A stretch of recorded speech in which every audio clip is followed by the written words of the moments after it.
Peter's Grill vegetable soup. Half cup of onions, chopped into 1/2 inch cubes.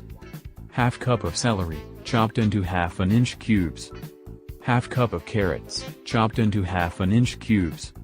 Half cup of potatoes, chopped into 1/2 inch cubes. 1. 16 ounces can of whole tomatoes. Half teaspoon of xylitol.